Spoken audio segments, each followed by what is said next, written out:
শ্রদ্ধাভাজন ব্যক্তিত্ব আলহাজ হাফেজ মাওলানা জুলফিকার আলী কুমারখালী আতালাল্লাহু উমরাহু ওয়া বারাকাল্লাহু ফি হায়াতি, বলেন আমিন। আলোচনা রেখেছেন আপনাদের ফরিদপুরের সন্তান জনাব মাওলানা ফজলুর রহমান। এই মাহফিলটার মাধ্যমে নিয়েছি আপনাদের এই গ্রামের কৃতি সন্তান ইসলামিক চিন্তাবিদ জনাব মাওলানা নজরুল ইসলাম। মঞ্চে বসা ওলামা ইকরাম, সামনে বসা মুসলমান ভাইরা, পর্দার আড়ালে সম্মানিত মা এবং বোনেরা, প্রশাসনের ভাইরা, প্রাণ প্রিয় ফরিদপুরবাসী, স্বাধীন দেশে এখন কথা বলছি আলহামদুলিল্লাহ। আমার ভাই মাসখানেক আগেও এসেছিলাম পরাধীন অবস্থায়, এখন এসেছি স্বাধীন অবস্থায়। কোরআনের অনুষ্ঠানগুলো যারা বাধা দিত এখন তারাই আমাদের কাছে অনুমতি দিচ্ছে। এইটাই স্বাধীনতা এবং পরাধীনতার পার্থক্য। আমরা পরাধীন ছিলাম, স্বাধীন দেশেও আমরা ছিলাম পরাধীন, এখন আমাদের দেশে আমরা এখন স্বাধীন। এটা যে কত বড় নিয়ামত স্বাধীনতা, বাস্তবতা এখন আমরা টের পাচ্ছি যে আল্লাহ আমাদেরকে এটা দান করলেন। কোরআনে আল্লাহ জানিয়েছেন যে তেলাওয়াত হচ্ছিল ওয়ালা সাউফা ইউতিকা রাব্বুকা ফাতারদা, হে নবী অতি শীঘ্রই আপনাকে আমি এমন কিছু দেব যাতে আপনি খুশি না হয়ে পারবেন না। আমার মনে হয় আয়াতটা এখন বাংলাদেশের এই 2024 সালের জন্যই নাযিল হয়েছে। আমরা এত বেশি খুশি হয়ে গেছি এই জুলুম নির্যাতনের পরে যে ওয়ালা সাউফা, দুইটা তাকিদ দিয়েছেন, লাম একটা, সাউফা একটা। আল্লাহ বলেন অবশ্যই অবশ্যই অতি শীঘ্রই ইউতিকা, হে নবী আপনাকে আমি দান করব, দেব। রাব্বুকা ফাতারদা, আপনার রব আপনাকে এমন কিছু দেবেন যে আপনি খুশি হয়ে যাবেন। 1500 বছর আগে বিশ্ব নবী যেমন খুশি হয়েছিলেন মক্কা বিজয় হওয়ার পর, আমার তো মনে হচ্ছে সারা বাংলাদেশের বিভিন্ন জায়গায় ঘোরাফেরার পরে 5 তারিখের পর থেকে আমরা ঠিক ওই রকম খুশি হয়েছি। খুশি হলে মানুষ কি করবে আল্লাহ জানিস। মানুষের ঘর বাড়ি ভাঙা না, মানুষের সম্পদ আত্মসাৎ করা না, জুলুম অত্যাচার বাড়িয়ে দেওয়া না, কি করবে আল্লাহ বিজয় পেলে খুশি হলে? কোরআনে কারিমে আল্লাহ জানিয়েছেন, আমরা কোরআনে থেকে ওই বিষয়গুলো সামনে নিয়ে আসবো ইনশাআল্লাহ। যে আল্লাহ আমাদেরকে এখনো পর্যন্ত সুস্থ রেখে কোরআন শোনার জন্য এই ময়দানে নিয়ে আসলেন। হাজারো মানুষ এলাকায় আছে, সবাইকে আল্লাহ নিয়ে আসেন। এটা আমাদের নিজেদের ক্রেডিট নয়, আল্লাহর দয়া। আল্লাহ যাকে ভালোবাসেন মাইয়ুরিদিল্লাহু খায়রা ইউফাক্কিহু ফিদ্দীন, নবীজি জানিয়েছেন আল্লাহ যার কল্যাণ কামনা করেন তাকে দ্বীনের জ্ঞান দান করেন। এখানে এসেছি দ্বীনের জ্ঞান অর্জন করার জন্য, নাকি অন্য উদ্দেশ্য আছে আমাদের? না।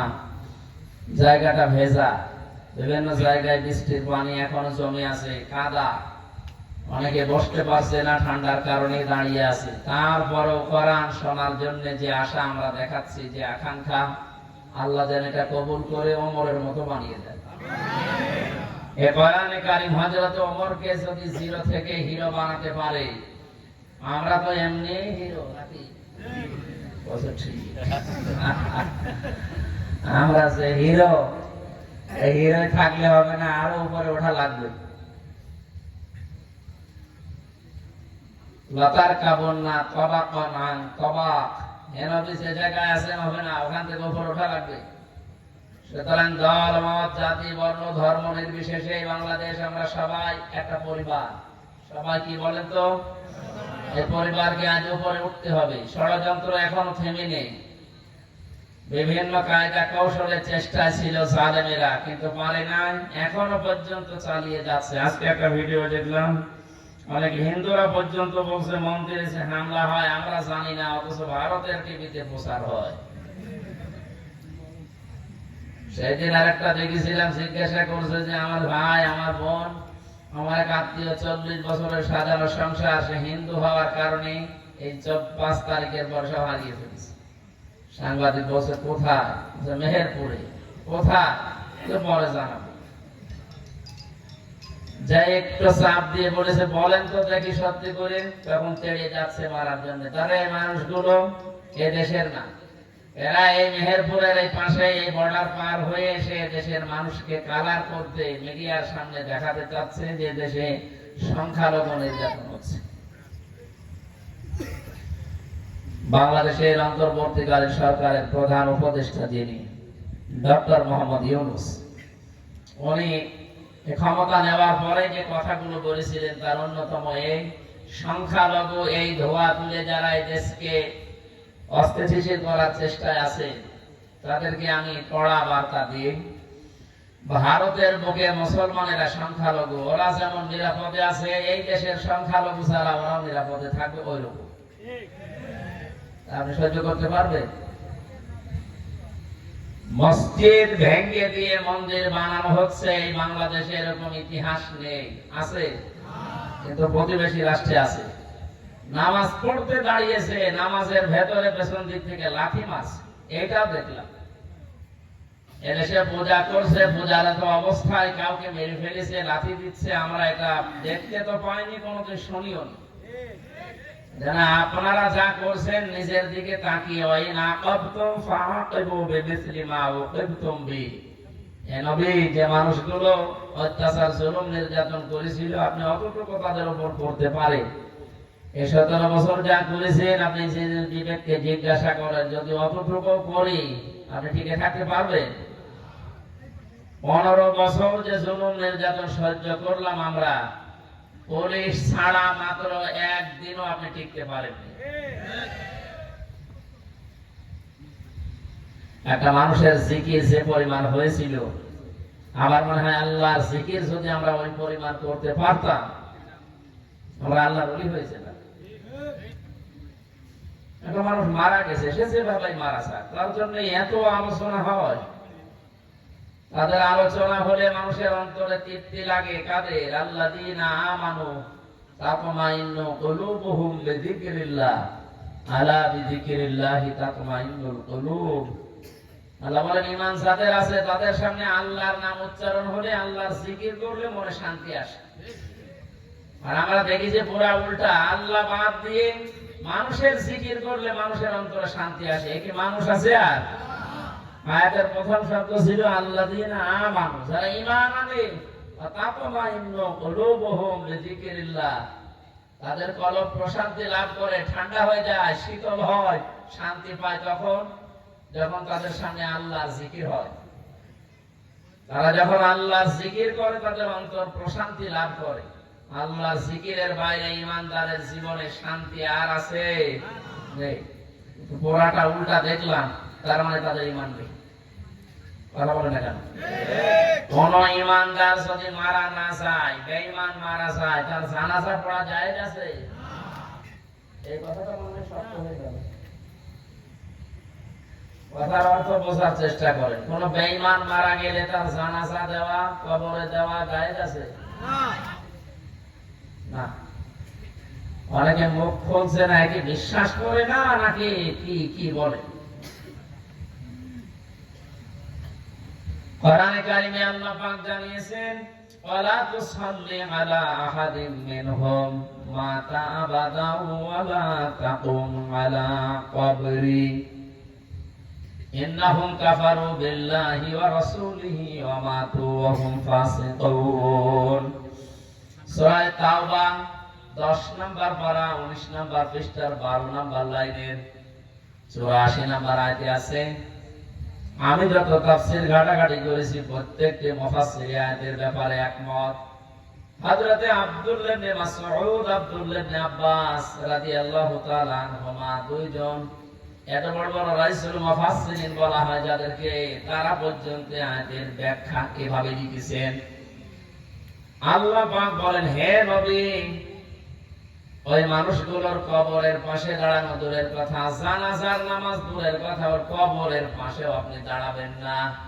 ওয়ালা তুসাল্লি আলা আহাদিন মিনহুম, যদিও আয়াতটা নাযিল হয়েছিল আব্দুল্লাহ ইবনে উবাইয়ের ক্ষেত্রে, আল্লাহ এখানে হোম দিয়ে ঝামেলা ফেলে দিয়েছেন আমাদের অনেককে। আল্লাহ যদি সরাসরি তার নামটা উচ্চারণ করতেন তাহলে আয়াতের ভেতরে আমরা থাকতাম না। ওয়ালা তুসাল্লি আলা আহাদিম মিনহুম, এই যে হোম এটা বহু বছর এটা সমীর। রব্বুল আলামিন জানিয়েছেন, হে নবী, এই মানুষের কবরের পাশে দাঁড়ানো আপনার জন্য নিষেধ, তাদের জন্য দোয়া করা পর্যন্ত নিষেধ। শুধু আব্দুল্লাহ ইবনে উবাই না, কিয়ামত পর্যন্ত এর চরিত্র ছাড়া অর্জন করবে তাদের জন্য জানাজার নামাজ, তাদের জন্য কবরে দেওয়া, কবরের পাশে দাঁড়ানো আপনার জন্য কিয়ামত পর্যন্ত আপনার উম্মতের জন্য জায়েজ নেই। জেলখানায় 3টা বছর ছিলাম আমি। মাওলানা মামুনুল হক হাফিজাহুল্লাহ পাশের রুমে ছিলেন উনি। সকাল 9টার পরে আমাদেরকে যখন ছেড়ে দিত, ওই যে বারান্দায় শুধু সারাদিন ওনার সাথে বসে কোরআন হাদিসের কথাগুলো বলা বলি করতাম। আমার মনে হয় প্রতিদিন উনি আমাকে এই নসিহতটা করতেন, হামজা, বাইরে যদি কোনোদিন যেতে পারি, কোনোদিন কোন কাফের মুশরিক বেঈমানের জানাজা পড়াবো না, কবরে যাব না। কয়েকদিন প্রশ্ন করেছিলাম যে ভাই আপনি এই বিষয়টা নিয়ে এত কঠিন এত সিরিয়াস হয়ে যাচ্ছেন। দেখো এই বিষয়টা সুন্নাত নফল মুস্তাহাব মুবাহ না, এটা একটা হারাম কাজ। কোন বেঈমানের জানাজার নামাজে যাওয়া, সাক্ষী দেওয়া, তাকে কবরে দেওয়া, এটা হারাম কাজ। কি কাজ? সূরা তাওবার 84 নম্বর আয়াত। এবং এই যে আলেমের যে বক্তব্য এতক্ষণ শুনলেন, ওনার এই কথা অনুযায়ী এদেশে এখন অনেকেই জানাজার নামাজের অনুপযুক্ত। যে মানুষগুলো এই জুলুমের বিরুদ্ধে জীবন দিয়েছে, যে যুবকেরা, আজকে একটা ভিডিও দেখলাম, আলেম নামে কলঙ্ক, আহলে হাদিসের নাম নিয়েছে। এটা আহলে হাদিসের লোক না, এটা জালেম একটা। রফিকুল ইসলাম বিন কি জানো, হিমার ইবনে হিমার, হিমার ইবনে হিমার, এইরকম নাম। এই লোকটা বক্তব্য দিচ্ছে আবু সাঈদ নামে এনাকে আত্মহত্যা করেছে, এ শহীদ হয়। কি করে মরলে শহীদ হবে আপনি বলেন তো দেখি? বিশ্বনবী জানিয়েছেন দেওয়াল চাপা পড়ে মরলে সে শহীদের মর্যাদা পায়, পানিতে ডুবে মরলে শহীদের মর্যাদা পায়, পাহাড় থেকে পড়ে মরে গেলে শহীদের মর্যাদা পায়, অ্যাক্সিডেন্টে মরে গেলে শহীদের মর্যাদা পায়, আগুনে পুড়ে পড়লে শহীদের মর্যাদা পায়। আর জালেমের জুলুমের সামনে নিজের বুক পেতে জীবন দিয়ে চলে গেল দুনিয়া থেকে, তাকে আপনি শহীদ বলতেও রাজি না। আপনাকে আর একবার মরে দেখানো লাগবে যে এই যে আমি শহীদ হলাম। এটা কি ইয়ার কি মারা জিনিস? আপনি যদি সত্যি এই কথা এরকম এসেন্সে বলে থাকেন, আপনার ঈমান নষ্ট হয়ে গেছে। আর শহীদ এই শব্দটা অনেক দামি শব্দ। খুব ভালো করে খেয়াল করবেন, আলেম যারা আছেন তাদেরকে বলছি, খুব ভালো করে খেয়াল করবেন। ঠাট্টা বিদ্রোহ করার জিনিস না। শহীদ এই শব্দটা আন্দাজে যাত্রার নামে লাগানো হবে না। ব্রাহ্মণবাড়িয়ায় আসার সময় দেখেছি একবার যে লেখা আছে কবরের পাশে, শহীদ ধীরেন্দ্রনাথ চন্দ্র। বলে তো এর নাম শুনে বোঝা যাচ্ছে যে কয় নাম্বার শহীদ। হয়তো চাঁদার টাকা ভাগাভাগি করতে যে মরে গেছে। এবার আসেন যে তথ্য কোরআনে আল্লাহ দিয়েছেন, আপনাদেরকে বলছি, আপনি হয়তো এইভাবে চিন্তা করেননি। দেখেন তো আমার এই থিওরিটা মেলে কিনা। সূরা বাকারার ভেতরে আল্লাহ জানিয়েছেন, ওয়ালা তাকুলু লিমান ইউকতালু ফি সাবিলিল্লাহি আমওয়াত বাল আহইয়াউ ওয়ালাকিন লা তাশউরুন। খুব খেয়াল করে শুনেন।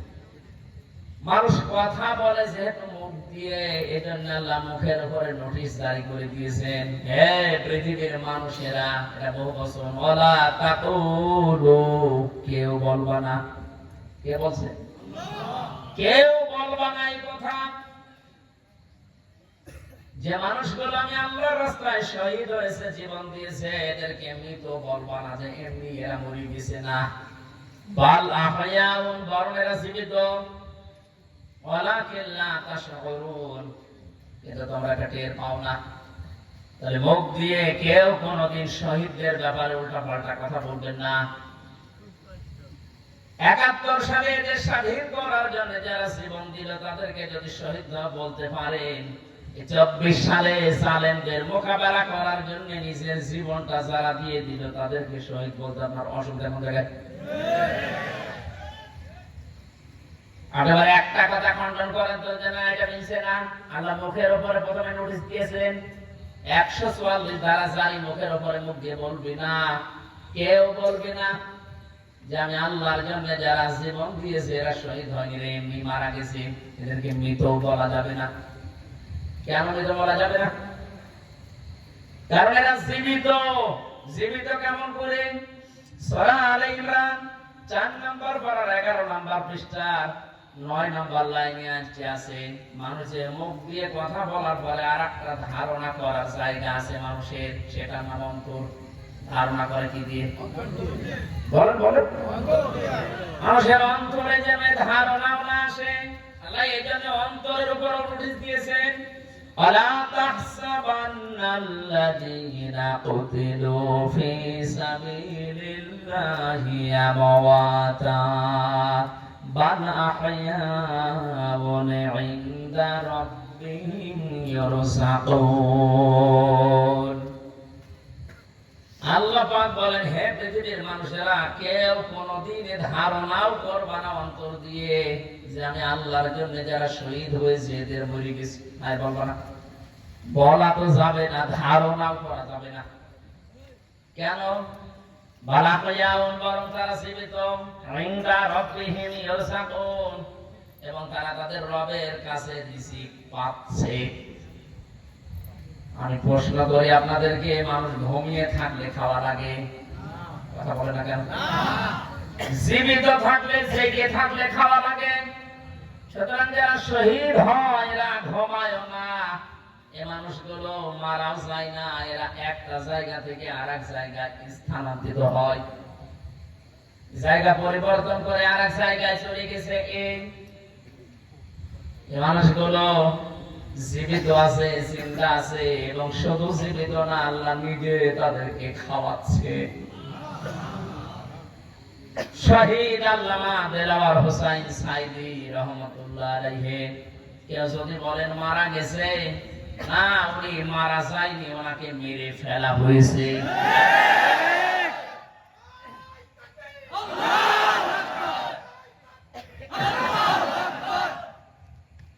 3টা বছরের ভেতরে আমার সাথে একদিন দেখা হয়েছিল জেলখানায়। উনি 1 নম্বরে, আমি 4 নম্বরে। বহু কথা ওই 10 মিনিটের ভেতর আমাকে শুনিয়েছিল। সবচাইতে আশ্চর্য, যেদিন ওনাকে হাসপাতালে নিয়ে আসার জন্য সই নিয়েছে, ওই দিন ওনাকে ধোঁকা দিয়ে বোকা বানিয়েছে জেলার আর সুপার, এখন যারা স্বীকার করছে। ওনাকে এটা জানিয়েছে যে আপনি মুক্ত হয়ে যাবেন। এদেশে নির্বাহী আদেশে যিনি দায়িত্বে আছেন ওই সময় ছিলেন, তিনি নির্বাহী আদেশ দিয়ে আপনাকে মুক্ত করে দেবে, আপনি মুক্ত বাতাসে আবার কোরআনের কথা বলতে পারবেন। এ কথা বলার পরে সই নিয়ে ওখান থেকে বের করে প্রথমে গাজীপুরে নিয়ে যায়, ওই জায়গা থেকে নিয়ে যায় মেডিকেলে।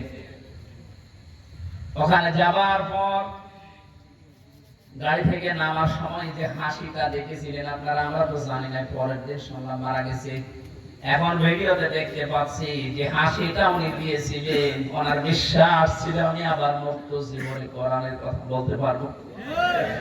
কিন্তু ষড়যন্ত্র করে উপরের নির্দেশে, বিশেষ করে ডাক্তার নামে কলঙ্ক, আল্লাহর পরে মানুষ যদি কাউকে বিশ্বাস করে থাকে সেটার নাম ডাক্তার।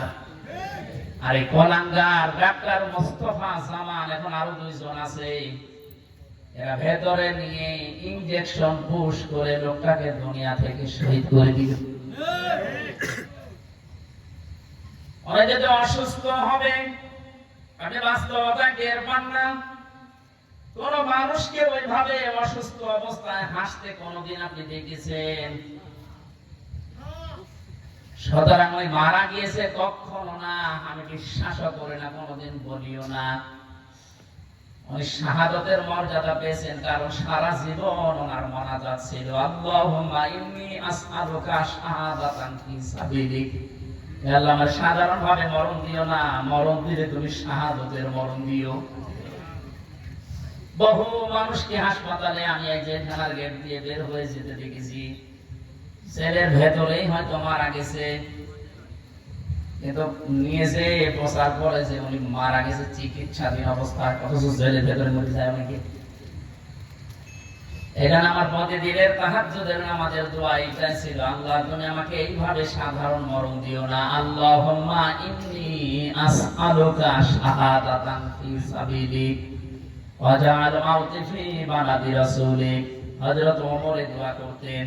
এই প্রথমটুকু আমি মাঝে মাঝেই বলেছি, আল্লাহ তুমি যদি মরণ আমাকে দাও তো শাহাদাতের মরণ দিও। কোরআনের পাখির সারা জীবনের মোনাজাত ছিল এটা, আল্লাহ তুমি আমাকে শাহাদাতের মরণ দিও। এখানে উনি শাহাদাতই পেয়েছেন। শাহাদাত যারা বরণ করিয়েছে তাদের শাহাদাত এখন বরণ করানো লাগবে না, এরা তো আর শাহাদাত পাবে না, কারণ জালেমদের ভাগ্যে আল্লাহ শাহাদাতের শব্দ দেয়নি। আল্লাহু লা ইয়াহদিল কওমাস সালিমিন। আল্লাহ পাক বলেন জালেমদেরকে আমি আল্লাহ হেদায়েত দেই না, পথ দেখাই না। সুতরাং যারা জুলুম করে মানুষের জীবন নষ্ট করে দিয়েছেন, সে শাহাদাতের মরণ পেয়ে জান্নাতের পাখি হয়ে উড়ে বেড়াচ্ছে, তা আপনি কি করলেন? আপনি তো হেদায়েত থেকে চির বঞ্চিত হয়ে গেলেন। যার ইশারা যা করেছিলেন এখন তো সব উলটপালট হয়ে যাচ্ছে। আজকে সাবেক অবৈধ আইন মন্ত্রী আনিসুল হকের বক্তব্য, আমি যা করেছি এতদিন সব করেছি হাসিনার কথা, ঠেলা সামলাইবার। শুধু এ না, এদেশে যত মানুষ অত্যাচার জুলুম নির্যাতন চালিয়েছে প্রত্যেককে যদি রিমান্ডে আমার সাথে যা করেছে ওইটুকু করে, ও সব সত্য কথা বলবে। মাটির নিচে নিয়েছিল, মাটির নিচে নিয়ে চোখ বাঁধা কালো কাপড় দিয়ে পেছনে হাত বাঁধা, পেছনে যদি এমনি হাত বাঁধে, হ্যান্ডকাপ এমনিতে হাত কেটে যায়, পেছনে হাত দিয়ে যদি উপরের দিকে টান টান করে রাখে 11 ঘন্টা। আপনি বলেন সত্য বলেন আর মিথ্যা বলেন, যা বলবে বাবা সব ঠিক আছে। এটা আমি এখন দাবি জানাই, আমার মুখ দিয়ে যারা এরকম উল্টা পাল্টা কথা, আমি তো বলি নাই একটা ওই 11 ঘন্টা দাঁড় করানোর পরও আমি বলি নাই 10 দিন রিমান্ডে আমি একটা কথাও না, আমি এগুলো করি নাই। আপনি আন্দাজে জোর করে বলাবেন যে অবস্থায় আমাকে নিয়েছিল, আমার তো এখন মনে হচ্ছে ওই মানুষগুলোকে কাউন্টার টেররিজমে যে যার সন্তানগুলো ছিল, আলেমদেরকে যারা সবচেয়ে বেশি কষ্ট দিয়েছে, এই মনিরুল, এই হারুন, আসাদুজ্জামান, আব্দুল মান্নান, আতিকুর রহমান, নাম ধরেই বলছে এগুলো মানুষ নামে কলঙ্ক। মানুষ হয়ে পারে আমি না দেখলে বিশ্বাস করতাম না। 10টা দিন গেছে আমার, 10 বছরের মতো, ঘুম তো নেই। আন্দাজে কষ্ট আপনি কেন দিলেন? নিজেরাই মাঝে মাঝে বলা করতে, হুজুর কিছু জানি না, আমরাও জানি। টিপ্পনি কাটতো, একে অন্যের সাথে হাসি তামাশা করতো, আমার নামাজ পর্যন্ত পড়তে দেয়, জোহর আসর মাগরিব আমি ইশারা করেছি, কারণ আমি জানি না এখন দিন না রাত। এখনো পর্যন্ত জালেমদের পক্ষে যারা ছাপাই গেছেন, আমাদের কি দোষ আপনি কাটাচ্ছেন না? কোন দোষ যদি দেশের জালেমদের না থাকে, শুধুমাত্র আয়না ঘরের বিচার করলো আপনার ফাঁসি হবে। জালেম আয়না ঘর কি? ব্যারিস্টার আজমি, ব্যারিস্টার আরমান, আমান আজমি, আপনি কি জবাব দেবেন তার মা বাবার কাছে, তার স্ত্রীর কাছে, তার ছোট ছোট বাচ্চাদের কাছে কি জবাব দেবেন বলতে পারেন? পারবেন না। এরপরও আপনি মাইকে, এরপরও লাইভ করছেন যে আমার কি অপরাধ, আমি দেশ ত্যাগ করলাম, আমি তো এখনো খুঁজে পাই না। খুঁজে পাচ্ছেন না? কোন দোষ যদি আপনার নাও থাকে, সবচাইতে বড় দোষ যাতে আয়না ঘর বানিয়েছে। এটার চাইতে মারাত্মক পৃথিবীতে পৃথিবীতে কোনো জুলুম আছে বলে আমি জানি না। জীবিত মানুষকে এদিকে 1.5 হাত এদিকে 1.5 হাত, ওর মাঝখানে পায়খানা। আমি যেখানে থাকতাম এর মাথার কাছে পায়খানা, এতটুকু জায়গায় 24 ঘন্টা। আর খাবার যা দেয় মাসে 2-3 দিন আগের খাবার, পচা খাবার খেলে খান। আর এক বাটির ভেতরে 4-5টা তরকারি দিয়ে দেয়, আবার ডাল দিয়ে দেয়, খাই খা না খান। মানে মরে যান, ওদের কোনো অসুবিধা নেই, কারণ কেউ জানে না তো পৃথিবীতে আছে কিনা। এমন জায়গায় এমন ভয়ঙ্কর, এমনিতেই মানুষ হাঁটে করে মরে যাবে। এখানে যারা টপ্ট বটন জড়িত এই জুলুমের সাথে, ওদের কোনো শাস্তি দেওয়ার দরকার নেই, শুধু এই ঘরের ভেতরে 10 দিন একটু আটকিয়ে রাখে। আমাদের তাও সেনায় তো কোরআন ছিল, আমি কোরআন পড়তে পারতাম, শয়তানে তো কোরআন ওই এমনি টেনশন করতেন। এখনো টের পাচ্ছে না যে আমি কি করেছি, এত যে আমার উপর জনগণ এত খেপল, টের পাচ্ছে না। জালেমরা জাহান্নামে যাবে, তার 1 নম্বর কারণ এরা আল্লাহর মামলার আসামি। এটা আমি বানালাম না, কোরআন সূরা শুরার 42 নম্বর আয়াতে আল্লাহ জানিয়ে দিয়েছেন, ইন্নামাস সাবিলু আলাল্লাযিনা ইয়াজলিমুনান নাস। অবশ্যই আমি আল্লাহ মামলা দেব তাদের বিরুদ্ধে যারা মানুষ হয়ে মানুষের উপরে জুলুম করছে। সুতরাং 15-17 বছর যারা জুলুম করেছেন, আপনি হামজার মামলার আসামি না হলেও আপনি আল্লাহর মামলার আসামি। সাধারণ মানুষ মামলা দিয়েছে দরবেশ বাবার নামে, আনিসুল হকের নামে সাধারণ মানুষ মামলা দিয়েছে, এক গরিব মানুষ। তারপরেও ওই বাংলাদেশে হাজার হাজার লক্ষ উকিল থাকার পরেও এই লোকটার পক্ষে কোনো উকিল এখনো দাঁড়ায়নি। আর আপনি তো সাধারণ মানুষের মামলার আসামি না, আপনি সরাসরি আল্লাহর মামলার আসামি।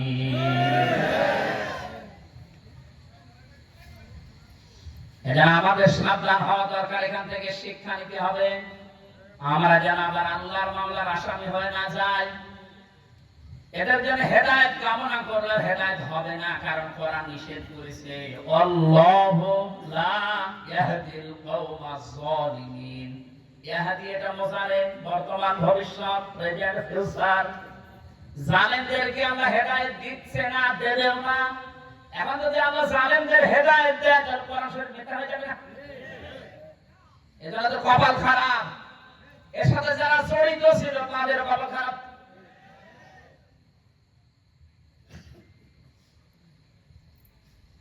ফরিদপুরবাসী বড় ব্যথা নিয়ে কথা বলছি।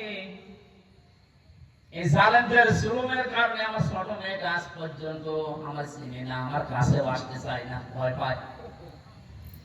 কি করেছিলাম, কোরআন হাদিসের কথাগুলো ওপেন ভাবে বলতাম, গোপন রাখতাম না, এইটা আমার অপরাধ। এতটুকুর জন্য আপনি 3টা বছর নষ্ট করবেন আর এত কষ্ট আমার দেবেন? এটা ধরে নিয়েছে, বসিয়ে তো ছড়িয়ে দিলেই হয়েছে, এইভাবে বলতে নেই, আমি তো সংশোধন হয়ে যেতাম। 8 মাস 9 মাস বয়সে আমি রেখে এসেছিলাম, 3 বছর পর এখনো বয়স 4 বছর, এখনো পর্যন্ত স্বাভাবিক না, আমার কাছে আসতে চায় না। কেন আপনি কাজ করলেন? কি জবাব দেবেন বলেন তো? এই জন্যই মাওলানা মামুনুল হক এই কথাটা বারবার আমাকে শোনাতেন, জালেমদের বেঈমানদের কোন জানাজা নেই, জানাজা মানে তাকে সাক্ষী দিয়ে আল্লাহর কাছে পৌঁছিয়ে দিতে ভালো ছিল, এই কথা বলা যাবে? এটা না আমরা সাবধান হচ্ছে, আপনাদেরকেও সাবধান করছি। এখন জুলুমের পক্ষে যদি আপনি স্ট্যাটাস দিয়ে যান, জুলুমের পক্ষে ছাপাই গান, আপনিও জানেন, আপনিও চিহ্নিত, আপনি মারা গেলে আপনার জানাজা পড়া, কবরে দেওয়া জায়েজ নেই। কারণ আপনি এমনিতেও জাহান্নামে যাবেন, অমনিও জাহান্নামে যাবেন। জালেমের জন্য জান্নাত হারাম, কথা বলছে না? জালেমের জন্য জান্নাত হারাম, আর জালেম হচ্ছে আল্লাহর মামলার আসামি। এটা ছোটখাটো বিষয় না, অনেক ওজনওয়ালা কথা। আমরা অনেকেই মনে করি আল্লাহ কি দেখে না, ব্যারিস্টার আর মানে এই কষ্ট কি আল্লাহ দেখে না? হাওয়ালা সাবান্নাল্লাহা গাফিলান আম্মা ইয়ামালুস সালিমুন ইন্নামা ইউআখিরুহুম লিয়াউমিন তাশখাসু ফীহিল আবসার। আল্লাহ পাক বলেন, হে নবী, আপনি কি মনে করেন যে জালেমদের সম্পর্কে আমি কোনো খোঁজ রাখি না? আমি সবচেয়ে বেশি খবর রাখি জালেমদের ব্যাপারে। ওদেরকে আমি ছাড় দিয়েছি ওই দিন পর্যন্ত যেদিন চক্র উল্টিয়ে যাবে। আর সেটাই হচ্ছে, জালেমদের সাথে দেশের মানুষেরা এমন আচরণ করেছে, অনেকেই চোখ উল্টিয়ে আটকে উঠছে। হইল কি? বিশেষ করে সেনাদার কিরণ চেয়ারম্যান ওরে পিটিয়ে মেরে জালেমকে গাছের সাথে না ওই পিলারের সাথে টাঙিয়ে মরার পর দুনিয়া আটকে উঠেছে। হচ্ছে কি? আবু সাইদকে যে লোকটা সজ্ঞানে স্বেচ্ছায় গুলি করে হত্যা করেছিল, তার এই জনগণ পিটিয়ে ন্যাংটা করে টাঙিয়ে রেখেছে। তাও কিন্তু বলি, ইন্নামা ইউআখিরুহুম লিয়াউমিন তাশখাসু ফীহিল আবসার। আমার তো মনে হচ্ছে কোরআনের এই আয়াত এখন খাপের খাপ মমতাজের বাপ সব মিলে যাচ্ছে। জালেমদেরকে আমি আর একটা স্মরণ করাচ্ছি, এখনো যারা পর্যন্ত যারা জালেমদের পক্ষে কথা বলেন, যা জালেমদের পক্ষে যারা আছেন তারা সাবধান হন। কোন জালেম যদি টার্গেট নেয় কোন জায়গায় পৌঁছাতে, আমার আল্লাহ বলেন ওকে আমি ছাড় দিতে দিতে এমন জায়গায় পৌঁছাই, ওই সফলতা পাওয়ার আগে ওর তার আমি কেটে দেই। এটা তাফসীরে তাবারীর ভেতরে আছে, যদিও দুর্বল, তার জন্য শিক্ষার জন্য আমি বলছি। হযরতে হুদ আলাইহিস সালাম দাওয়াতি কাজ করছিলেন, সবচেয়ে বেশি বাধা তাকে দিয়েছিল ওই জামানায় যে লোকটার নাম আমরা শুনি জান্নাত বানিয়েছিল, সাদ্দাত। যখন হযরতে হুদ আলাইহিস সালাম দাওয়াত নিয়ে গেলেন, জান্নাতের কথা জাহান্নামের কথা তাকে শোনালেন, হে আল্লাহর নাফরমান বান্দা, ডাক দিয়ে বলেন, তুমি আল্লাহর নবী দাবি করো, তোমার আল্লাহর জান্নাত আমার লাগবে না, আমি নিজে জান্নাত বানাবো, তুমি শুধু জান্নাতের আইটেম গুলো বলো যে কি কি পাওয়া যাবে। হযরত হুদ নবীর কাছে সব শুনলেন যে স্বর্ণের ইট হবে, রূপার ইট হবে, বিশাল সাম্রাজ্য পান, যেখানে যত স্বর্ণ পাওয়া যায়, রূপা পাওয়া যায়, সবগুলো পেয়াদাদেরকে দিয়ে জোগাড় করেছে এক জায়গায়। 22,000 শ্রমিক কাজে লাগিয়েছে।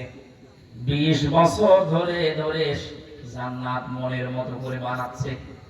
হযরত হুদ আলাইহিস সালাম যা যা বলেছিলেন একেবারে ওইভাবে হুবহু বানানোর চেষ্টায় আছে। স্বর্ণের ইট তৈরি করার জন্য তো সোনা লাগবে, যেখানে যা পাওয়া যায় সব নিয়েছে।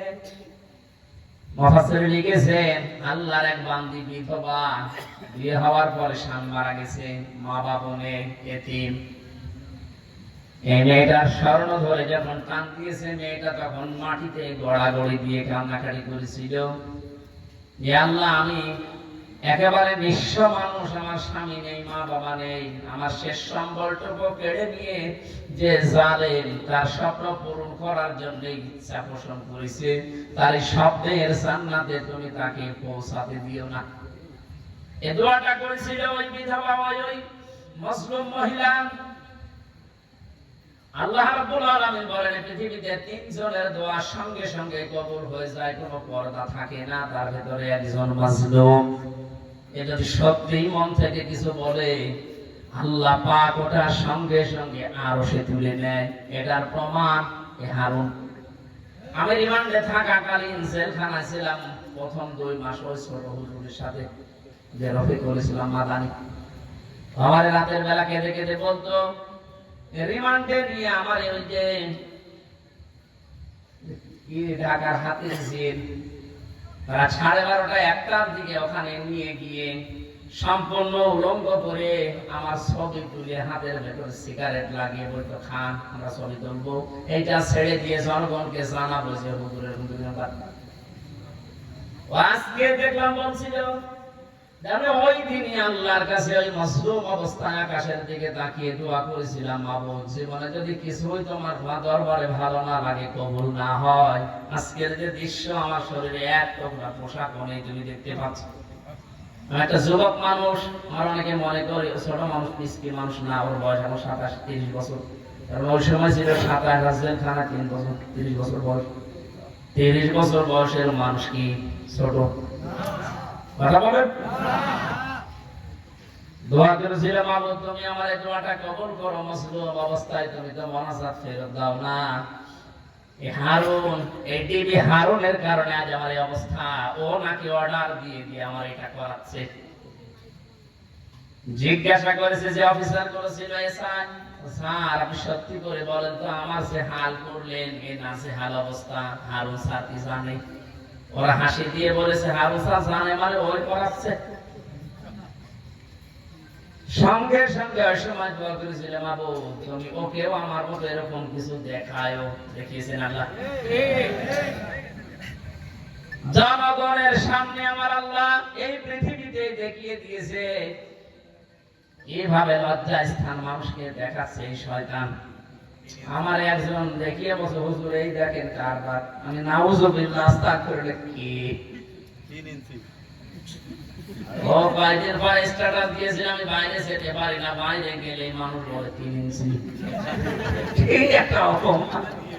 মাত্র কয়েক সেকেন্ডের ভিডিও পাস হয়ে ও সব হারিয়েছে।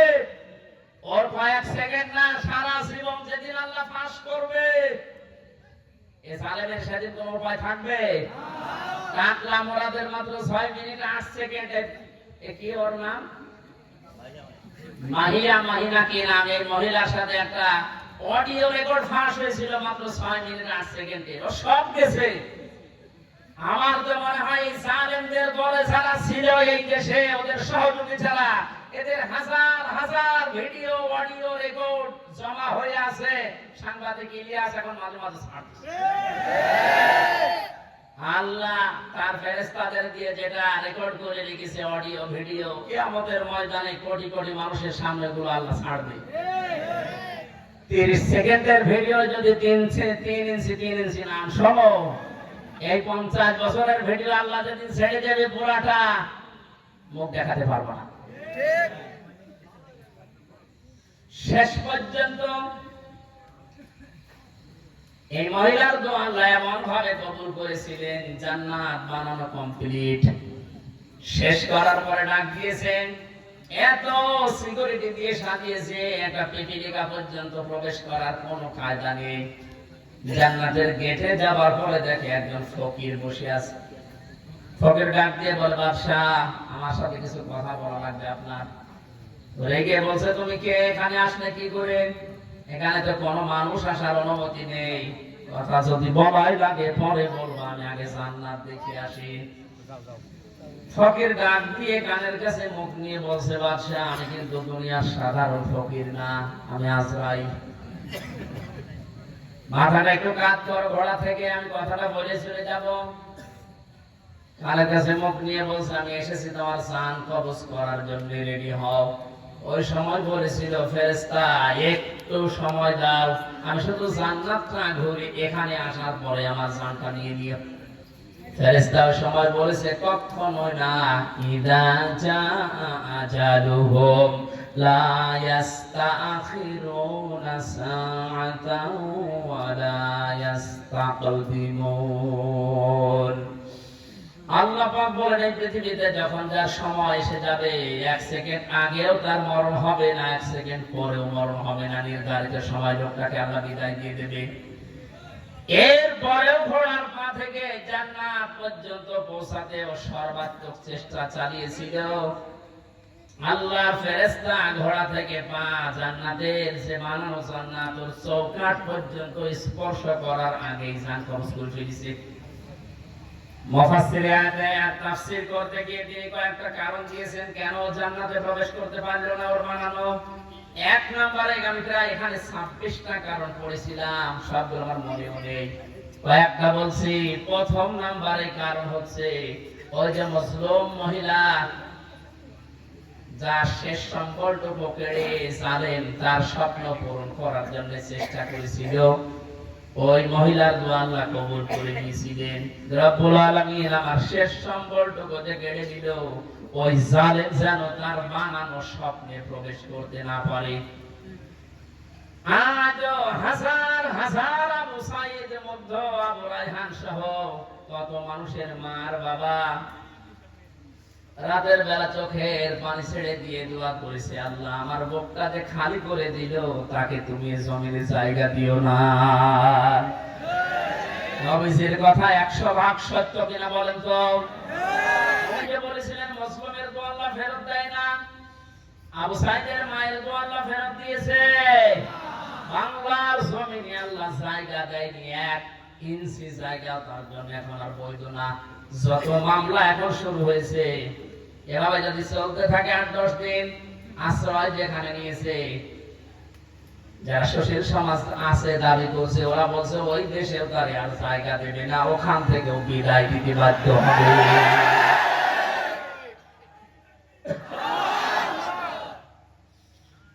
আমার ফরিদপুরবাসী জালেমদের জন্য সব জায়গা আল্লাহ অবৈধ ঘোষণা দিয়েছেন, জালেমদের কোন জায়গা পৃথিবীতে নেই। কারণ সবচেয়ে বেশি আল্লাহ খেয়াল করেন জালেমের জুলুমের দিকে। আল্লাহ এত বেশি রাগান্বিত হয়ে যায় জালেমের উপরে, না জানি ওকে 7 তবক আসমানের উপর থেকে ফেলে দিতে পারলে আল্লাহ ভালো লাগে। এই জন্য আমরা সাবধান হব, কোন জালেমের জানাজা কবরে দেওয়া এটা নেকি, এটা ভুয়া হবে। ওদের জন্য জানাজাও জায়েজ নেই, কবরে দেওয়া জায়েজ নেই। আল্লাহ আমাদেরকে ওটা কথা যারা বলি, ধারণা করি অনেক আলেম পর্যন্ত এখন বিভিন্ন জায়গা থেকে টাকা খেয়ে কথা বলছে, আবু সাইদ মুগ্ধ এরা শহীদ হয়নি। অথচ শহীদদের ব্যাপারে কথা বলা, মুখে অন্তরে ধারণা করা নিষেধ। এ ঘোষণা কার? আপনাদের বানানো মনে হচ্ছে? সূরা বাকারা, সূরা আলে ইমরানের আয়াত দিয়ে আমি দলিল দিয়েছি। মুখ দিয়েও বলবেন না কোনদিন, অন্তরে ধারণাও করবেন না, কারণ এদের মর্যাদা এত বেশি আল্লাহর দরবারে, যাকে থেকে আল্লাহ শাহাদাতের মরণ দেয় না। কত মানুষ চেষ্টা চালাচ্ছে, তারপরও মরতে পারে না। وَلِيَعْلَمَ اللَّهُ الَّذِينَ آمَنُوا وَيَتَّخِذَ مِنكُمْ شُهَدَاءَ وَاللَّهُ لَا يُحِبُّ الظَّالِمِينَ। সূরা আলে ইমরানের 140 নম্বর আয়াতের শেষের দিকে আছে, আল্লাহ রাব্বুল আলামিন বলেন, আমি যার জীবন যৌবন পছন্দ করি, ভালোবাসি, এই মানুষকে আমি আল্লাহ শাহাদাতের মরণ দিয়ে ধন্য করি। জোরে বলেন সুবহানাল্লাহ। শহীদ আবু সাইদ সাধারণ মনে হচ্ছে না, ওই ইসলামী আন্দোলনের একজন কর্মী ছিল। তাই এখন কর্মী ছিল, এখন খোঁজ খবর নিয়ে যেটা দেখা যাচ্ছে, তার মানে জীবনে এমন কাজে আঞ্জাম দিয়েছে, রাতের বেলা তার তাহাজ্জুদের নামাজ, চোখের পানি আল্লাহর দরবারে মনে হয় মঞ্জুর হয়েছে। সাধারণ ভাবে মরণ দেয়নি, আল্লাহ শাহাদাতের মরণ জালেমের সামনে আল্লাহ দিয়েছে। আয়াতের শেষের কথা ছিল, আল্লাহু লা ইউহিব্বুজ জালিমিন, আল্লাহ জালেমদেরকে ভালোবাসছেন না, বাসবেনও না। জোরে বলেন নাউজুবিল্লাহ। এরা আহ্বান জানাচ্ছে, হাতে পায়ে ধরে বলছে, এখনো যারা জালেমদের পক্ষে আছেন, সাফাই গান, নিজের পায়ে নিজে কোড়াল মারবেন না, ফিরে আসেন। জালেমদের কোন জায়গা কিয়ামত পর্যন্ত এই জমিনে আর হবে না। আল্লাহ আমাদেরকে জালেমদের বিষয়গুলো বোঝার তৌফিক দিন। দরুদ পড়ছি নবীজির উপরে সাল্লাল্লাহু আলাইহি ওয়াসাল্লাম। কোরআনে কারীম থেকে আমরা 2টা সূরা পড়েছি, সূরা আলাম নাশরাহ এবং সূরা আন-নাসর। আমরা তাফসীর আকারে কথা বলবো, যেহেতু এখানে লেখা আছে। আপনারা আছেন তো? বিজয় পেয়েছে অনেকেই মনে করছে কি নাকি, কি হনুমান হয়ে যাচ্ছেন না, কি করা লাগবে কোরআন থেকে শুনে, জবান ছেড়ে কোরআনের আয়াতগুলো আগে একটু পড়েন। আউযু বিল্লাহি মিনাশ শাইতানির রাজীম, বিসমিল্লাহির রহমানির রহিম। ইযা জাআ নাসরুল্লাহি ওয়াল নাসা ইয়াদখুলুনা ফি দীনিল্লাহি আফওয়াজা ফাসাব্বিহ বিহামদি রাব্বিকা ওয়াস্তাগফির ইন্নাহু কানা তাওয়াবা। সাল্লাল্লাহু আলাইহি সূরা নসর। এই সূরা বলে তো কোরআনে 3 আয়াত বিশিষ্ট 3টা সূরা আছে, আসর, নসর আর কাউসার। আমরা অনেকে মনে করে সূরা কাউসারের 3 আয়াত আর বাকি আয়াতে না। 3টা সূরা 3 আয়াত বিশিষ্ট, আসর, নসর, কাউসার। তার ভেতরে একটা পড়েছি, এটা তেলাওয়াত শুদ্ধ অনেকের হয় না, নামাজে কিন্তু এই সূরাটা অনেকে পড়ে। নুন সোয়াদ র, নাসর মানে সাহায্য, আর নুন সিন র, নাসর মানে ইগল পাখি। এখানে তেলাওয়াত যখন করবেন সোয়াদ উচ্চারণটা মকবুল করা লাগে। আল্লাহ পাক জানিয়েছেন ইদা জা নাসরুল্লাহি ওয়াল ফাত, যখন আসবে আল্লাহর সাহায্য, হে নবী আপনি তখন বিজয় দেখতে পাবেন।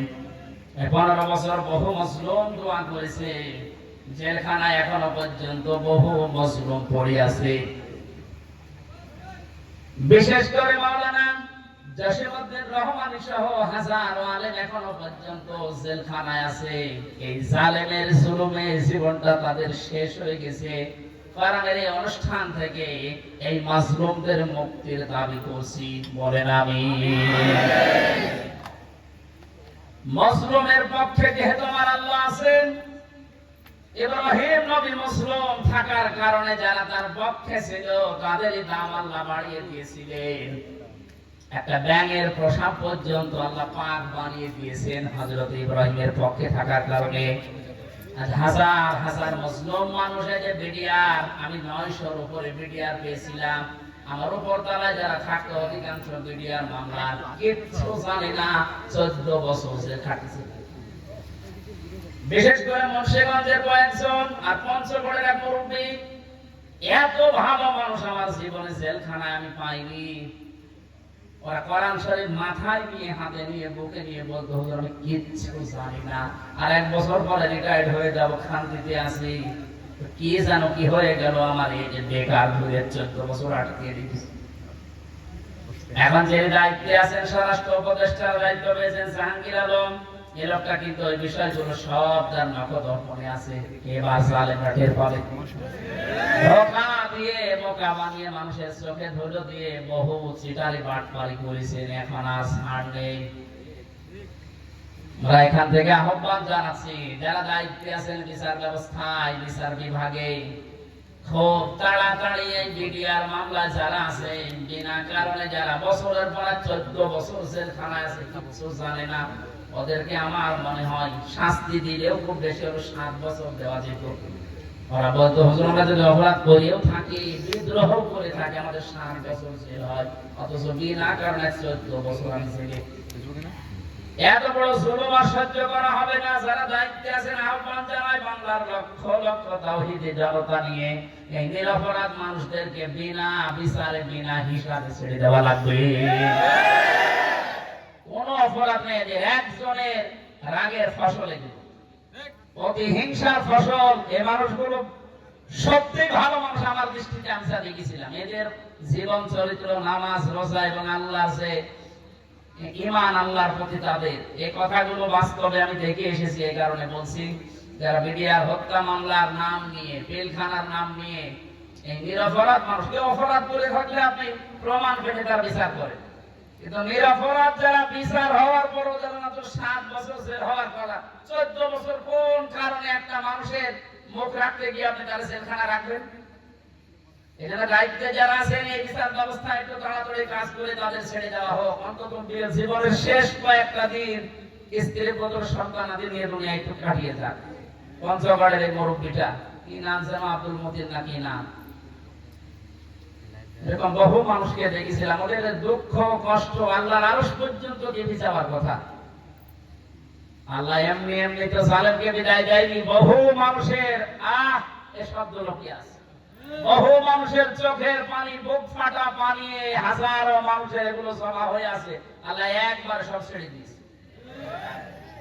পাপ যখন একেবারে শের পুজে গেছে, পরিপূর্ণ হয়ে গেছে, আল্লাহ বলেন ইন্না বাদশা রাব্বিকা লাশাদীদ, আমি ধরি না, কিন্তু ধরলে আমি আর ছাড়ি না। আল্লাহ যখন ধরেছে আর কিন্তু ছাড় নেই, কারণ এখন আল্লাহর সাহায্য এসে গেছে, বিজয় আমরা এখন দেখতে পাচ্ছি। আয়াতের পরবর্তী আয়াতটা এখন আমরা দেখতে চাই। অরাইতান নাস ইয়াদখুলুনা ফি দীনিল্লাহ, হে নবী আপনি যখন দেখবেন আল্লাহর সাহায্য চলে এসেছে, তখন বিজয় দেখতে পাবেন, দলে দলে মানুষ ইসলামে প্রবেশ করছে। আজ আমাদের এই দেশে কিন্তু এই দৃশ্য আমরা এখন অলরেডি দেখতে পাচ্ছি। দল মত এখন আর নেই, সবাই এখন দলে দলে পালে পালে ইসলামে প্রবেশ করছে, বিশেষ করে ইসলামী আন্দোলনে। এই শব্দটা কি ছিল? ফি দীনিল্লাহ, দিন কার? আল্লাহর দ্বীনের ভেতরে। দিন কার? দিন আমাদের। কথা বলেন। দিন মুহাম্মদুর রাসূলুল্লাহ। কার দিন? আমরা কি? না, আমরা দিনের খাদেম, আমরা দিনের মালিক না, আমরা দিনের কি? খাদেম, কামলা, জন, মুনিশ, লেবার, যাই বলেন, আমরা কেউ দিনের মালিক না। সুতরাং দিনের ভেতরে যারা প্রবেশ করছেন তাদেরকে ওয়েলকাম জানাচ্ছি, কারণ দিনের মালিক কে বলেন তো? আমরা কি? খাদেম। বলেন কি? কামলা, খাদেম, লেবার। আমি এই যে আজকের মাহফিলের যিনি আমার ডান পাশে আছে, অধ্যাপক নজরুল ইসলামের বাবা, উনি যদি বলে এই জমিটা আমার মতো 10 জন মানুষকে বলছে আপনারা ধান লাগান, বিকাল 5টায় আপনাদের বেতন দিয়ে দেব। বিকাল 5টা পর্যন্ত আমরা ধান লাগাচ্ছি, আর 10 মিনিট বাকি আছে। কয় মিনিট?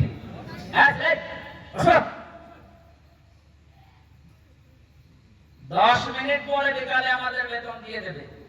হঠাৎ 10 মিনিট আগে দেখি 8-10 জন মস্তান এসেছে মোটরসাইকেল নিয়ে, আর সবার হাতে সোনার ছেলেদের এখন যা বের হচ্ছে ওইটা। বিভিন্ন বিশ্ববিদ্যালয়, কলেজ এবং বিভিন্ন জায়গা থেকে সোনার ছেলেরা যা ব্যবহার করতো, এটা এখন বের হচ্ছে না।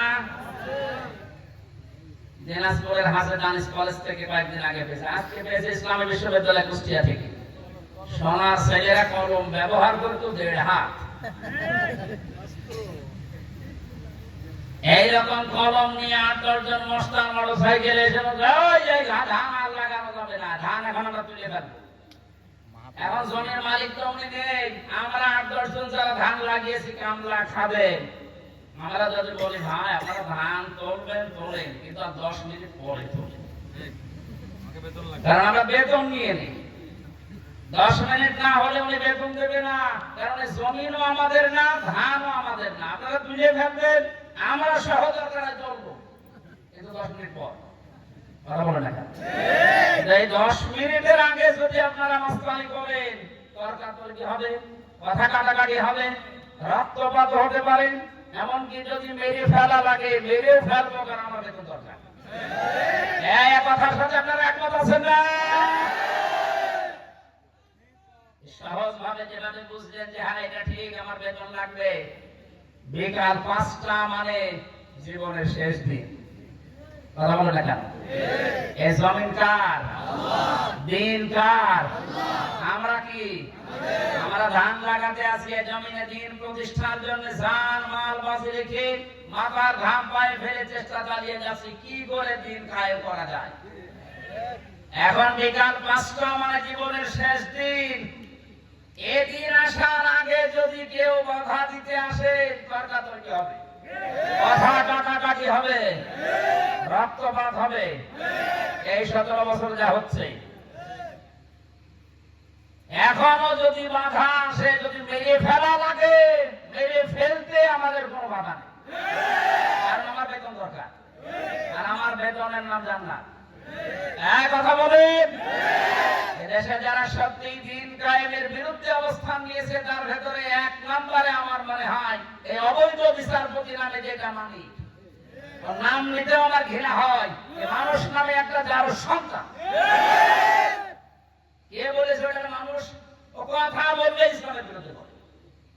আর আমরা সূরা নূন কলমের ভেতরে জানি, যারা অবৈধ সন্তান পৃথিবীতে, যারা যার সন্তান, ওরা কথা বললে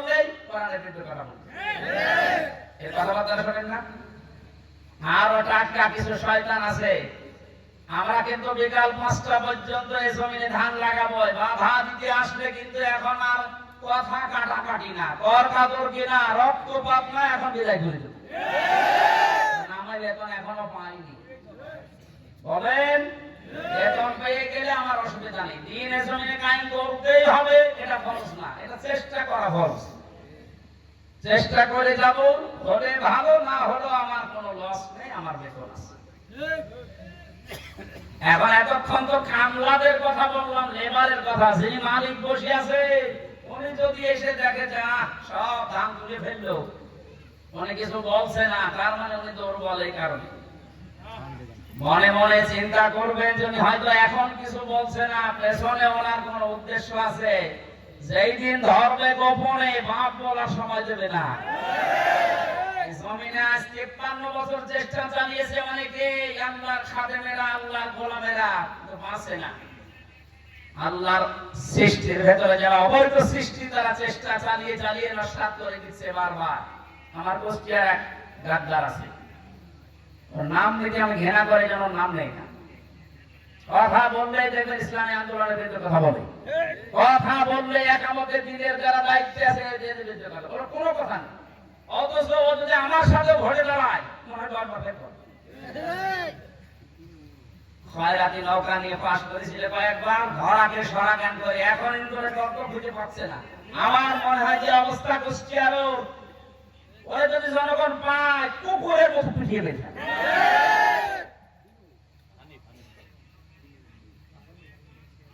হ্যাঁ, নাম আমি নেই না, নাম তো কি হক ননু দিয়েছে। শয়তান শয়তানি করার জায়গা পায় না।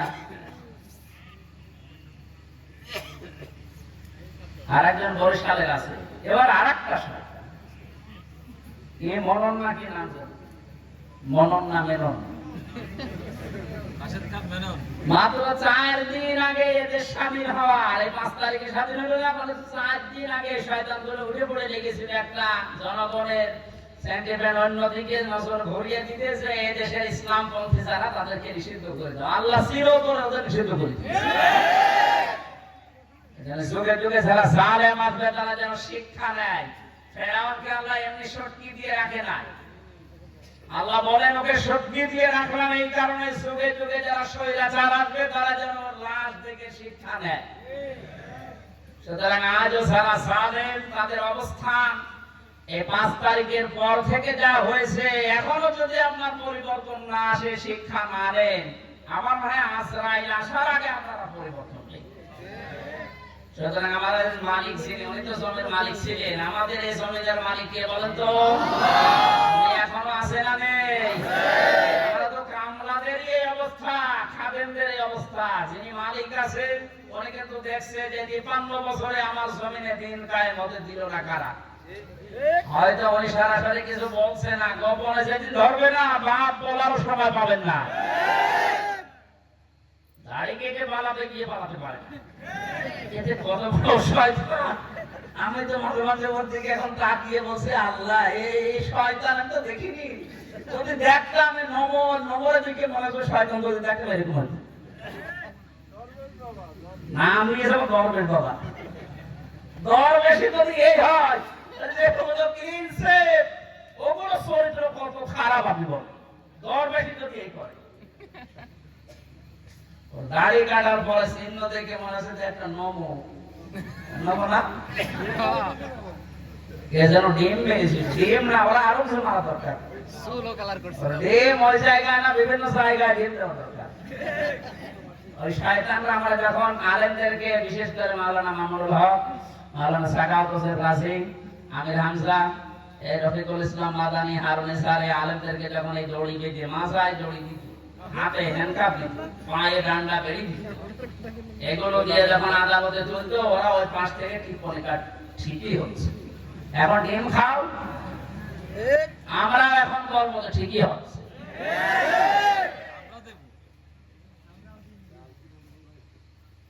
সুতরাং দিনের ভেতরে যেভাবে দলে দলে পালে পালে আজ মানুষ প্রবেশ করতে আরম্ভ করেছে, ইসলামী আন্দোলন এবং একামতি আন্দোলনের এই কর্মীদের ব্যবহারের কারণে আল্লাহ যেন এটা অব্যাহত রাখেন।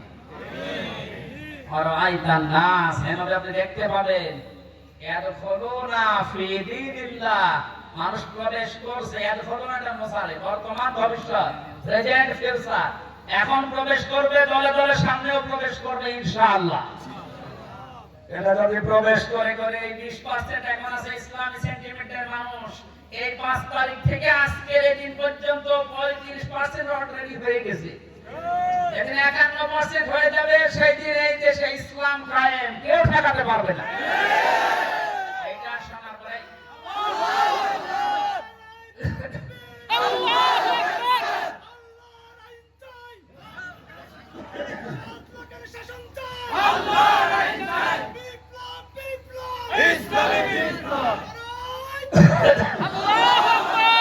এই দৃশ্য দেখে অনেক জালেমের এখন গাত্রদাহ কিন্তু অলরেডি আরম্ভ হয়ে গেছে।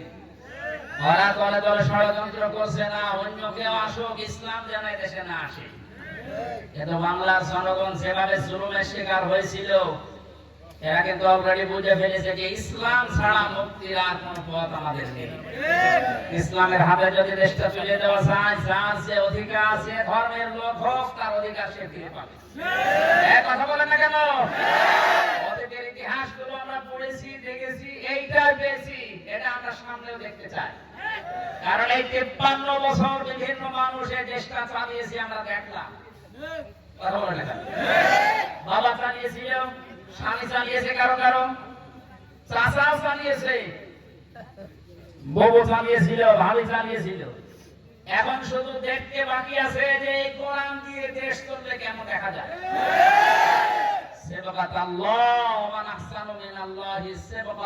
আল্লাহ বলেন, আমি আল্লাহর চাইতে সুন্দর রং পৃথিবীতে কারণে, সুতরাং এই রং দিয়ে যদি দেশটা ইউনিয়ন পরিষদ থেকে সংসদ পর্যন্ত চলে, এটা একটা মিনি জান্নাত হয়ে যাবে। মুসাফির অবস্থায় আছি, মাজলুম অবস্থায় এখনো আছি, এখনো মুসলিম নেই, কারণ এই জেলা আমার জন্য নিষিদ্ধ ছিল, আল্লাহ ওপেন করে দিয়েছে। এখন আর মুসলিম নেই। যারা বাধা দিত ওই জালেমরা, এখন ওই শয়তানরা আমাদের কাছে অনুমতি নিয়ে কাজ করছে। কুষ্টিয়া সহ বাংলাদেশের 64 জেলাতে ইসলাম পন্থীদেরকে আজ যারা জালেমের সহযোগী ছিল, তারা ডাক দিয়ে দিয়ে বলছে, হুজুর কি করা লাগবে?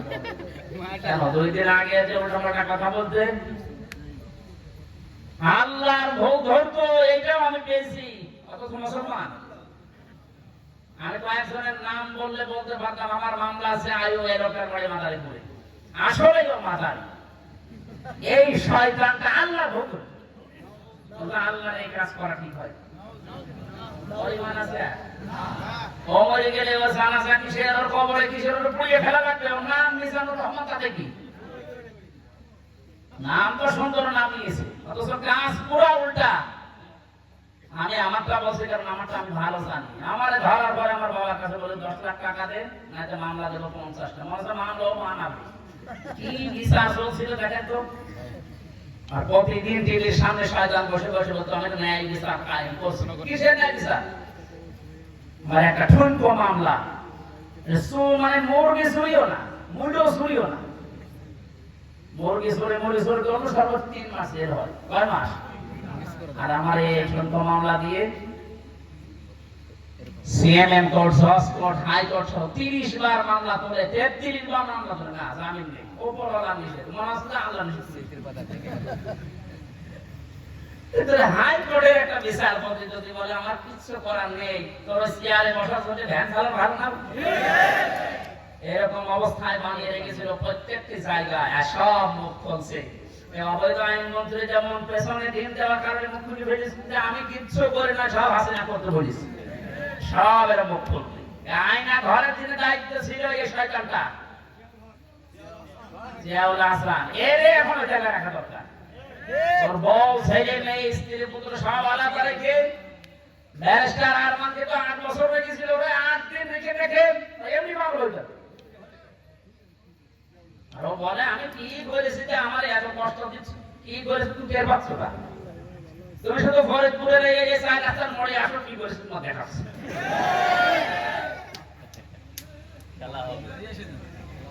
খেলা হবে, সে খেলা পাবিস। এই কথাটা বলার কারণ হচ্ছে অনেকে এখনো ষড়যন্ত্র করবে, সে জানছে যে এভাবে 20% ইসলামী মানুষ ছিল এই দেশে, 96% যদিও মুসলমান, কিন্তু ইসলাম কায়েম করা লাগবে এরকম পক্ষে ছিল মাত্র 100 জনের 20 জন। এই 5 তারিখ থেকে আজকের এই দিন পর্যন্ত শহীদ বেরিয়েছে 35 জন হয়ে গেছে। যদি আর একটু এভাবে যেতে যেতে 51 ভাগ হয়ে যায়, এ দেশে ইসলাম কায়েম ঠেকাবে কার বাবার শক্তি আছে বলে? এখন জালেমরা এই কথা, এই দৃশ্য দেখে বসে থাকবে? ওরাও চেষ্টা চালাচ্ছে, চেষ্টা চালিয়েও ব্যর্থ হচ্ছে বারবার। এখন তো হিন্দুদের লাগিয়েছে, পারবে না, কোন চেষ্টা সফল হবে না। কারণ এই দেশের বিজয় আল্লাহ শুধু ছাত্রদের নাম বলছে, শুধু ছাত্রদের না, হাজার হাজার মুসলিমের চোখের পানি এই বিদায়ের পেছনে লুকিয়ে আছে। আল্লাহ তুমি যেহেতু ঘোষণায় দিয়েছো যে ফি দীনিল্লাহি আফওয়াজা, দলে দলে মানুষ প্রবেশ করবে, তোমার সাহায্য যখন এসেছে, বিজয় যখন আমরা দেখতেই পেলাম, অন্তত দলে দলে তোমার বান্দাদেরকে ইসলামে তুমি প্রবেশ করাও। ফাসাব্বিহ বিহামদি রাব্বিকা ওয়াস্তাগফির। আল্লাহ বলেন এখন তোমাদের কাজ কি হবে? যখন দেখবে যে দলে দলে মানুষ প্রবেশ করছে, তখন কাজ হবে আল্লাহর হামদ করা, প্রশংসা করা। হামদ কি? আজ এই হামদ শব্দটা নিয়ে ভেজাল আছে। বাংলাদেশ, ভারত, পাকিস্তানের বিভিন্ন জায়গায় আল্লাহর হামদের নামে যত রকমের শিরক বেদাত হচ্ছে, এর নাম হামদ না। জিকির একটা প্রশংসা না? হামদ না? এই হামদকে নিয়ে আজ হাজারো মানুষ শিরক বেদাতের ভেতরে লিপ্ত হয়ে গেছে, এ জেলাতেও আছে। সুতরাং আপনাদেরকে আমরা আহ্বান জানাবো, আল্লাহর হামদ যেভাবে করা লাগে প্রশংসা, ঠিক ওইভাবে করে। আল্লাহর আইন প্রশংসা করা এটা আল্লাহর সবচাইতে বড় হামদ। কথা বলেন? এর ভেতরে 500 আইন আছে। কয়টা? এটা যদি এদেশে প্রতিষ্ঠিত হয়ে যায়, আল্লাহর হামদ তখন কার্যকর হবে। ইস্তেগফার করা লাগবে। ইস্তেগফার আর তাওবা এক জিনিস নয়। কেউ যদি সব সময় শুধু আস্তাগফিরুল্লাহ আস্তাগফিরুল্লাহ আস্তাগফিরুল্লাহ পড়তে পারে, তাহলে তার টেনশন আল্লাহ নিজের থেকে দূর করে দেয়। সুবহানাল্লাহ। এই আমলটা আমি সহ যারা এসেছি, যার কাছে সব সময় যেখানে থাকবে, সব সময় আস্তাগফিরুল্লাহ আস্তাগফিরুল্লাহ মনে মনে জোরে জোরে পড়ে। আর তাওবা এটা আলাদা জিনিস। তাওবা যদি সত্যি কেউ করে, তোর পেছনের অপরাধ আল্লাহ শুধু মাফ করে না, পুরা জায়গাটা আল্লাহ ফাঁকা করে দিয়ে নেকি দিয়ে ভরাট করে দেয়। এই জন্য ইন্নাহু কানা তাওয়াবা, অবশ্যই আল্লাহ তাওবা কবুলকারী। আমরা এই বিজয় পেয়ে, এই সাহায্য পেয়ে আমরা যেন উচ্ছৃঙ্খল হয়ে না যায়। আমাদের বাংলাদেশ জামাত ইসলামী কেন্দ্রীয় আমির যিনি আছেন ডাক্তার শফিকুর রহমান, ওনার পক্ষ থেকে আহ্বান জানিয়েছে 5ই আগস্ট স্বাধীনতা আন্দোলনে যেসব ছাত্র জনতা এবং ভাইয়েরা বোনেরা শহীদ হয়েছে, তারা এখনো হাজার হাজার অসুস্থ হয়ে পড়ে আছে। কুষ্টিয়ায় 5 তারিখে 14 জন শহীদ হয়েছে, 100-র উপরে আহত হয়ে হাসপাতালে, কারো লজ্জার স্থান নেই। আমি গিয়েছিলাম হাসপাতালে দেখার জন্য, একজন আমাকে তার মা বলছে আমার ছেলের লজ্জার স্থান পুলিশ নিয়ে গেছে। এই জায়গায় গুলি ঠেকিয়ে মেরেছে, গোপালগঞ্জের বাড়ি, সাহেব আলী নাম দারোগা। এই জায়গায় ঠেকিয়ে বাচ্চাদেরকে মাথায় ঠেকিয়ে মেরেছে, একেবারে সরাসরি সাক্ষী আছে। এখন কুষ্টিয়ায় ঢুকতে পারে না, ওরে যদি পায় কুষ্টিয়াবাসী পিটিয়ে মেরে ফেলবে।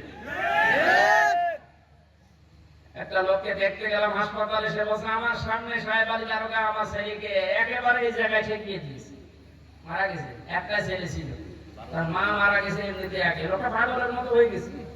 আমার যতটুকু সামর্থ্য ছিল শহীদদের বাড়িতে বাড়িতে গিয়ে এবং হাসপাতালে 2 মাস চলার মতো যা লাগে আমি দিয়েছি। এখন আরো যারা বিত্তবান আছে তাদের উচিত, কারণ তাদের জন্য আজ আমরা স্বাধীন হলাম, মুক্ত ভাবে নিজের মত প্রকাশ করতে পারছি, স্বাধীন ভাবে বুক ফুলিয়ে কথা বলতে পারছি, ঘুরে বেড়াতে পারছি। এটা স্বাধীনতা না? কি অবস্থায় ছিলাম বলেন তো আপনি? বাংলাদেশে আমার বাড়ি এই পাশের জেলায়, অথচ এই জেলা আমার ঢোকা নিষেধ। বিয়ে খেতে এসেছিলাম, তারপর আসতে। সুতরাং যারা শহীদ হয়েছে তাদের জন্য আমি জামাত ডাক্তার শফিকুর রহমান আহ্বান জানিয়েছে যে সেখান থেকে পারেন অন্তত 1 টাকা হলেও এই শহীদদের সুস্থতার জন্য। ওনারা বহু টাকা পয়সা বিভিন্ন জায়গায় দিয়ে আসছে, ওনাদের কয় টাকা আছে? টাকা পয়সা যারা মেরেছিলেন দরবেশ বাবা, এর টাকা এখন এই শহীদদের দেওয়া দরকার, এর টাকায় অসুস্থ মানুষদেরকে দেওয়া দরকার। 24,000 কোটি না কত টাকা দিল বাইরে পাচার করেছে, এক ব্যাংকে শুধু এত টাকা আছে দরবেশে। কিসের দরবেশ? এখানে বহু টাকা এখনো বাইরে যাদের পাচার করা আছে, এই আছে সব টাকা তো রাষ্ট্রে জমা দেওয়া দরকার। সব নিয়ে এসে রাষ্ট্রের উন্নয়নের কাজে লাগান, কোনো অসুবিধা নেই, যে দিন দিন উঠে যাবে। ওনার আহ্বান আপনাদের জানিয়ে দিলাম, যতটুকু সমর্থ আছে কেউ যাবেন না, যারা যাচ্ছে এনাদের কাছে দেন, এটা পৌঁছিয়ে দেওয়া হবে। ওনারা তো বিভিন্ন জেলায় এখন যাচ্ছে প্রত্যেক দিন। শহীদ আবু সাইদের বাড়িতে আমির জামাত 6 লক্ষ টাকা দিয়ে তার বাড়ি পর্যন্ত বানিয়ে দিয়েছে। মুগ্ধর বাড়িতে গিয়েছে, আবু রায়হানের বাড়ি ঠাকুরগাঁও, তার বাড়িতে গিয়েছে। এক মহিলা হিন্দু মারা গেছে বোনটা, তার বাড়িতে গিয়েছে। প্রত্যেকের বাড়িতে যাচ্ছে। আমি গরিব মানুষ, আমি যতটুকু পেরেছিলাম 3 বছরে জেলে আমার একদম শেষ করে দিয়েছে। আমি এখন পঙ্গু অবস্থায় আছি, এরপরও আমার যতটুকু সামর্থ্য আমি চেষ্টা চালাচ্ছি এবং চালাবো। আপনারা এই যারা যাচ্ছে একেবারে কিছু না পারলেও 5 টাকা দেবেন। এই মাসুদ ভাই একটু ভিতরে কয়েকজন পাঠান তো, ছাত্ররা কো কেউ যাবেন না, এটা একটা ইবাদত। মাজলুমের পক্ষে দাঁড়ানো এটা একটা ইবাদত। আর ওই যে সামনে আমার গাড়ি আছে, আপনারা এই মাস খানিক আগে স্বাধীন হওয়ার আগে এসেছিলাম একটা বই নিয়ে, জেলখানায় লেখা বইটা অনেককে আপনারা উপহার দিয়েছেন, স্ত্রীকে, মেয়েকে, বউকে। আজকেও নিয়ে যাবেন, আজকে কয়েকটা আছে যে ওদেরকে পড়াবেন, পারিবারিক জীবনে শান্তি আসবে আশা করছি, কারণ একটা পারিবারিক জীবন নিয়ে লেখা। যারা যাচ্ছে আপনারা বের করে রাখেন, খুব তাড়াতাড়ি করে। আগামীতে এই ফরিদপুরে যেখানে যেখানে অনুষ্ঠান হবে আমরা তাফসীর আকারে কথা বলবো। বিশেষ করে ডাক্তার শাহিন জব্বার ভাইয়ের একটা মাহফিল আছে কোমরপুর, ফরিদপুর কোমরপুরে, ওখানে নেব একটা। তারপরে নূর ফাউন্ডেশন নামে একটা জায়গা আছে ফরিদপুর শহরে, ওখানে এই যে শহীদ আব্দুল কাদের মোল্লা, ওনার গ্রামের বাড়ি এই যে সদরপুরের কোথায় যেন, ওই গ্রামে যাব 7 তারিখে সামনে মোনাজাত করবো। যারা যাচ্ছে ওদের কাছে টাকা অবশ্যই দেবেন আপনি, যদি না থাকে পাশের কাছ থেকে অন্তত 10 টাকা ভাগ করে দেবেন।